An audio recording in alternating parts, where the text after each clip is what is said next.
সমুদ্রের নিম্নচাপ বা ঘূর্ণিঝড় মূলত শক্তিশালী আবহাওয়া প্রক্রিয়া যা উষ্ণ সমুদ্রের উপর সৃষ্ট হয়।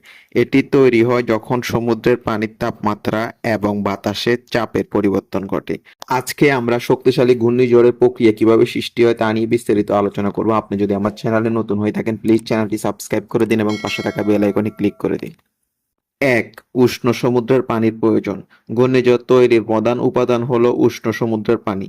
সাধারণত সমুদ্রের তাপমাত্রা কমপক্ষে ২৬.৫ ডিগ্রি সেলসিয়াস হওয়া দরকার। এই তাপমাত্রা সমুদ্রপৃষ্ঠে প্রচুর জলীয় বাষ্প উৎপন্ন হয়, যা বাতাসে উঠে ঘনীভূত হয়। ২. বাষ্পের উত্থান। উষ্ণ সমুদ্র থেকে প্রচুর জলীয় বাষ্প বাতাসে উঠতে শুরু করে। এই বাষ্প ঠান্ডা হলে আবার জলবিন্দুতে পরিণত হয়। বাষ্পের ঘনীভবন প্রক্রিয়া প্রচুর পরিমাণ তাপশক্তি নির্গত হয়, যা চারপাশের বাতাসকে উত্তপ্ত করে। ৩. নিম্নচাপের সৃষ্টি। উষ্ণ বাতাস উপরে উঠতে শুরু করলে নিচে একটি শূন্যস্থান সৃষ্টি হয়।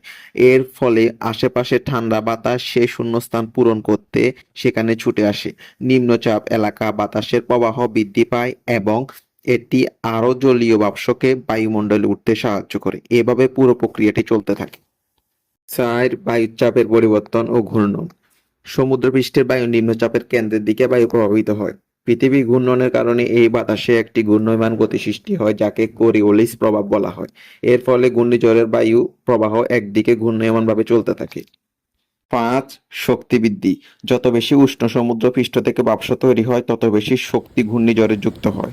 এর ফলে ঘূর্ণিঝড়ের শক্তি বৃদ্ধি পায় এবং এর কেন্দ্রে বায়ুচাপ আরও কমে যায়। শক্তি বৃদ্ধি পেলে ঘূর্ণিঝড়ের গতি এবং ধ্বংসাত্মক ক্ষমতাও বাড়তে থাকে। ৬. ঘূর্ণিঝড়ের মেঘ গঠন ও বৃষ্টিপাত। ঘূর্ণিঝড়ের কেন্দ্রের আশেপাশে বিশাল মেঘের গঠন ঘটে, যাকে ঘূর্ণিঝড়ের চোখ বলা হয়। এর চারদিকে বৃহৎ মেঘ বিস্তৃত এলাকা থাকে, যা প্রচণ্ড বৃষ্টিপাত এবং ঝড়ো হাওয়া নিয়ে আসে। ৭. স্থলভাগে প্রবেশ ও দুর্বল হওয়া।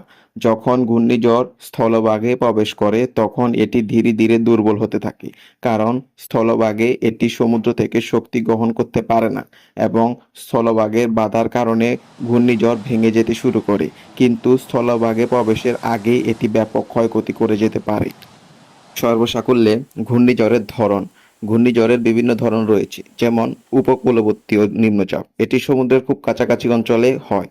তীব্র ঘূর্ণিঝড়, সাধারণত ১১৮ কিলোমিটার ঘন্টা বা তার বেশি গতিবেগের ঝড়। সুপার সাইক্লোন, এটি অত্যন্ত শক্তিশালী ঘূর্ণিঝড়, যার গতি ২২০ কিলোমিটার ঘন্টারও বেশি হতে পারে।